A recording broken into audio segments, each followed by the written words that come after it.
नमस्ते दोस्तों। AGS academy में आप सभी का स्वागत है। अ, आज का हमारा टॉपिक है फिजिकल डिवीजन। तो इसमें हम देखेंगे नेचुरल रीजन ऑफ इंडिया। तो सबसे पहले इसमें बताया है कि पैलियोमैग्नेटिज्म क्या है। तो paleomagnetism is a branch of the that studies about the magnetic property preserved in the rock and sediment or other such things during their formation। और इसमें आगे ये कह रहा है कि according to the continental drift theory Indian mainland is part of Gondwana. Gondwana includes present day of India, Australia, Africa, South America and Antarctica. तो इसमें बेसिकली एक कहता है कि मीसोजोइक इरा में गोंडवाना लैंड्स इंडिया जो है गोंडवाना लैंड से split हुआ and it started drifting towards north after splitting the Gondwana land. So consequently, Indian plate moving towards the north collided with the bigger plate called Eurasian plate। ठीक है। तो जब Indian plate move हो रहा था towards the north, so sorry Eurasian plate और Indian plate के बीच में टेथिस सी था। ठीक है। So, due to the collision of the sedimentary rock of the Tethys Sea between two plates, that is India and Eurasian, folded and developed into the Himalayas and mountain range of the West Asia। तो इसमें ये कह रहा है कि Tethys sea के B was in between the Indian plate and Eurasian plate। So when they both plates collided, so in between the area of the Tethys Sea rises. Okay, so it rises and folded and developed into the Himalayan mountain range. And due to the collision, the Tibetan plateau also formed।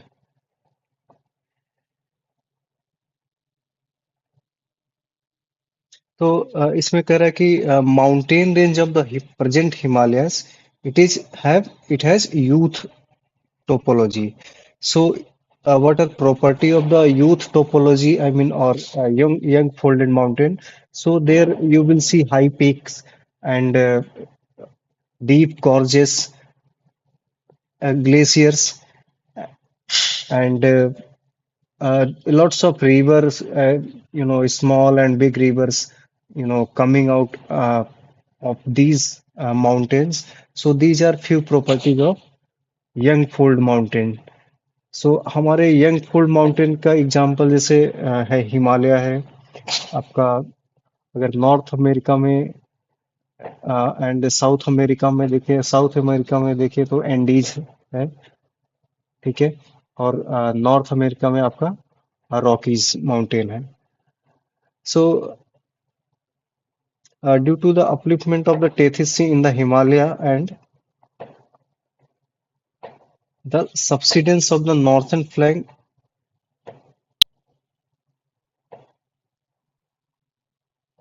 Subsidence of the northern flank of the Peninsula Plateau resulted in the formation of the large basins. With the passage of time, basin was filled with gradually and with the sedimentary deposit of the river flowing from the North Plains and Peninsular Plateau। तो ये कह रहा है कि subsidence of the Peninsular Plateau। तो एक minute आप हम लोग पहले एक बार देख लेते हैं कि पेनिनसुलर प्लेटू है कहाँ। देखिए, दिस इज इंडिया, राइट। सो इसमें जो फिजियोग्राफिक रीजन है, एक तो हमारा ये वाला पार्ट है, दिस वन। ये ये माउंटेनस रीजन है, ठीक है। This part is a northern mountain, and this part is a eastern Himalayas. Okay, तो एक तो ये हमारा रीजन हो गया। एंड सेकंड रीजन है जो, अगर ये वाला हम लोग देखते हैं,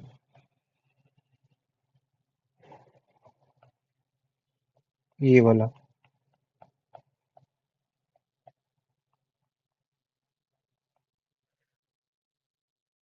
तो इसको नॉर्दर्न प्लेन्स बोलते हैं। So it was formed after, you know,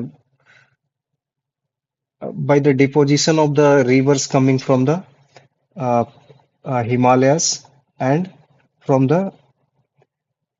this peninsular plateau। तो peninsular plateau जो है, उसके बाद अदर जो इंडिया का पार्ट है, जो ए वाला पूरा दिख रहा है, so this is, we call it peninsular plateau। So this is a, the older one as comparison to the this Himalaya and uh, Indo-Gangetic Plain। So we also call it Indo-Gangetic Plain। तो ये वाला हमारा जो part है, this one, मैं इसको circle, ये वाला, इसको हम क्या बोलते हैं?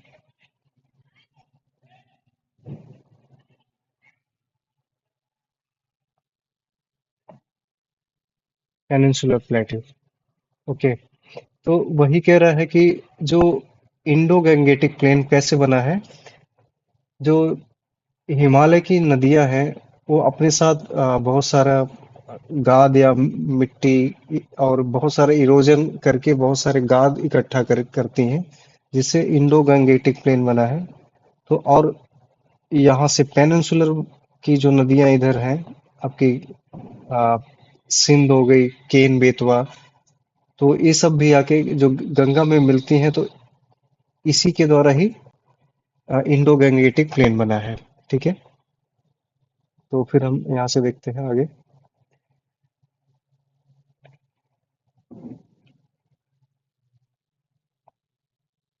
Okay, so it was separated by the Indian peninsula, sorry,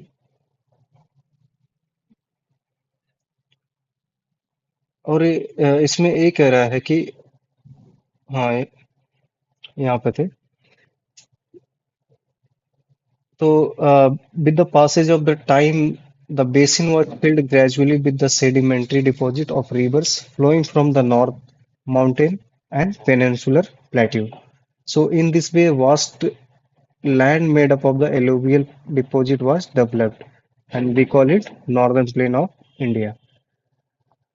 अब ये वाला पार्ट है, दिस इज इम्पोर्टेंट। तो peninsular प्लेटू geologically is ancient part of the earth surface, and peninsular plateau is the most stable region of India। तो peninsular में comprises of hills, broad valleys, which is made of the igneous and metamorphic rock। And most important fact about this is the Meghalayan plateau जो है अपना, it is extension of the peninsular plateau। It was separated by Indian peninsula through Malda Gap due to the faulting।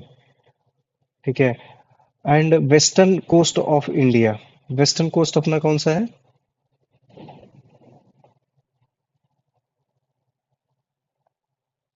ये वाला region. ठीक है,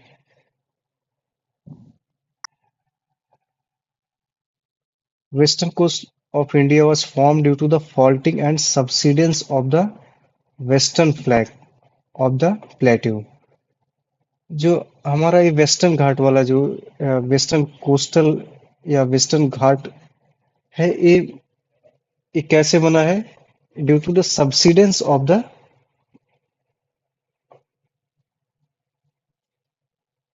western flank. ठीक है। ये सबसाइड सबसाइड हुआ है, ठीक है, ना कि अपलिफ्टमेंट हुआ है। सबसाइड हुआ है एक पार्ट, इसलिए हमें वेस्टर्न घाट वाला जो एरिया है, वेस्टर्न घाट वाला जो एज ए हिल्स दिखता है, ठीक है।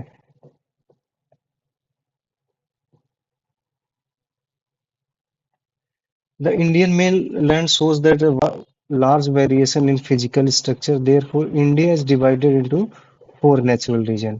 The four natural region कौन से हैं? Northern Plateau, that is Himalaya part, uh, Western Northern Himalayas, or we say Western Himalaya and Eastern Himalaya. Uh, Northern Plains, Peninsular Plateau, Coastal Plain and Islands. Apart from these divisions, on the basis of the rock structure, relief and tectonic activities, India can is divided into four main and six sub-physical geomorphic region. तो कौन कौन से हैं? The North and Northeastern mountain, Northern Plain, Indian Desert, Peninsular Plateau, Coastal Plain and Islands.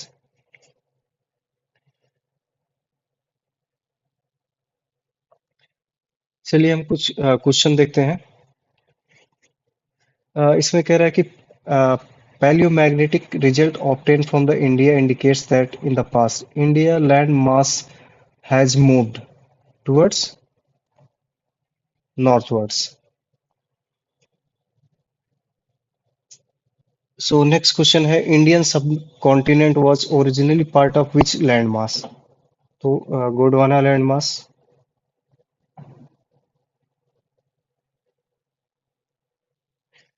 India is divided into how many natural territories? So four natural territories.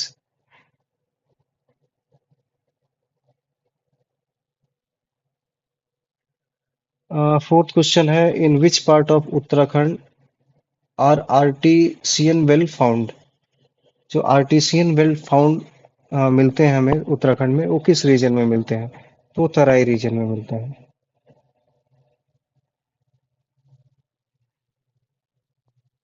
ठीक है। सो अगला question है, it is very important, it was asked in the IAS exam 2010। So the question is, if there were no Himalayan ranges, what would have been the most likely geographical impact on India? अगर Himalaya range नहीं होते तो इन geographically India पे क्या impact होता? ठीक है। तो पहला स्टेटमेंट है, most of the country would have experience the cold waves from Siberia. अगर ये नहीं होता, जो साइबेरिया में कोल्ड वेव्स चलती है, तो उसका प्रभाव इंडिया पे पड़ता है। तो this is correct. Indo-Gangetic Plain would have devoid of such extensive alluvial soil. This is also correct. अगर हिमालय से नदियां नहीं बह रही होती तो हम एलोवियल प्लेन, जो सॉइल है अपना, इंडो इंडो गैंगेटिक प्लेन वाला है, तो हमें वहां पे उसका फॉर्मेशन नहीं होता। अगला कह रहा है, pattern of the monsoon would have different from what it is at present. तो दिस इज आल्सो करेक्ट। जैसा कि हम जानते हैं कि let's suppose it is India.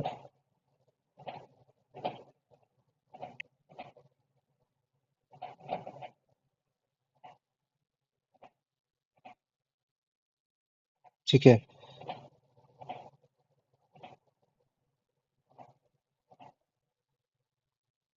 जो वेस्टर्न मानसून है, ठीक है, अगर यहाँ पे हिमालय नहीं होता तो जो इधर से वेस्टर्न मानसून वाली हवाएं हैं, ये इस रीजन को पार कर जाती है। अभी क्या है कि हिमालय पड़ता है, तो जिससे क्रॉस नहीं कर पाती।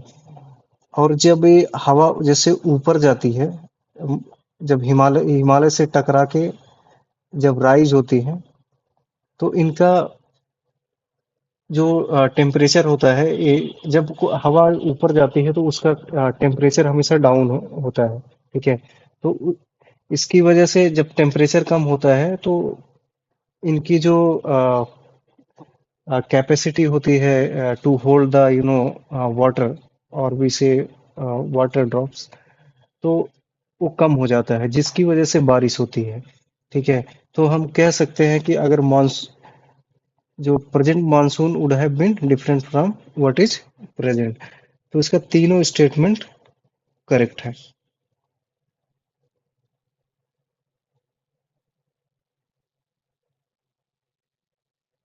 Okay, so sixth question is consider the following statement regarding the formation of landform in India. तो ये लैंड फॉर्म से रिलेटेड क्वेश्चन है। तो कह रहा है कि Meghalayan structurally Meghalayan plateau is extended part of the Deccan plateau. ठीक है, this is correct statement. The valley of the Kashmir is formed in synclinorium. Okay, so synclinorium. So this is also correct. Gangetic plain was formed in four deep. So this is also correct because this is a four deep. This is Himalaya, right? So in the four deep, this region, this is called four deep. तो यहाँ पे Gangetic plain form हुआ है। अब अगला कह रहा है Himalayas originated as result of the triangular convergence of the Indian plate and Eurasian plate and China plate. So this is the incorrect option because in the continental drift theory, the Chinese plate is not mentioned.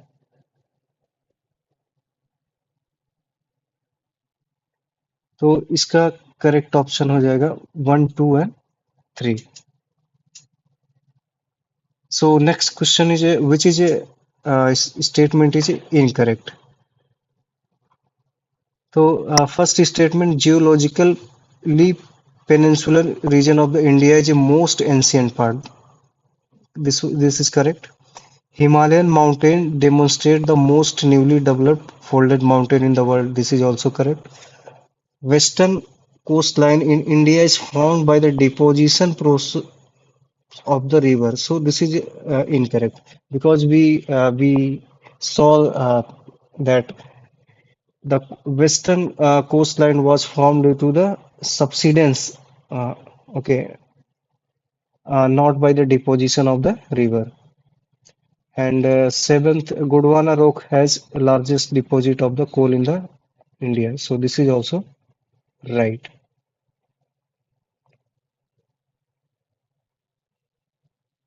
Okay. So again, अपना आठवां question है कि geological region in the India is the oldest in the country. तो कौन सा geologically India का oldest region है? तो अपना peninsular plateau. Which of the following is a desert region? तो डेजर्ट रीजन अपने गंगेटिक एरिया में डेजर्ट रीजन नहीं है, सेंट्रल इंडिया में नहीं है, आसाम में भी नहीं है, सिंधु के एरिया में है, which is in Pakistan. Sindhu area of the Indus valley region is a desert region in the north west province Pakistan.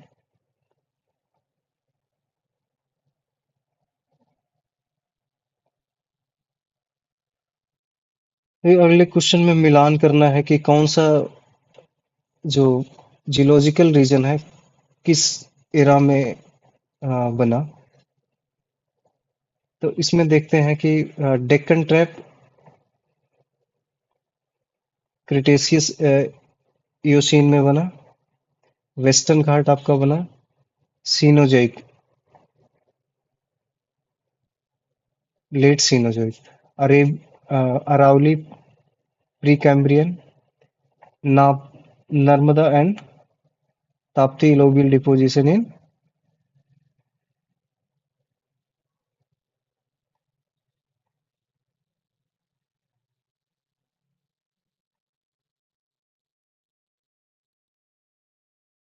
Sorry, it is in Pleistocene, Narmada Tapi alluvium deposit. 11वां क्वेश्चन है राजस्थान डेजर्ट और थार डेजर्ट भी हम जिसको कहते हैं is expansion of which of the following. तो एक this is Pleistocene and recent deposit. अपना 12वां क्वेश्चन है Kuttanad of the Kerala is famous for. So it is famous for the region of the lowest altitude in the India. Okay, so that's all for today.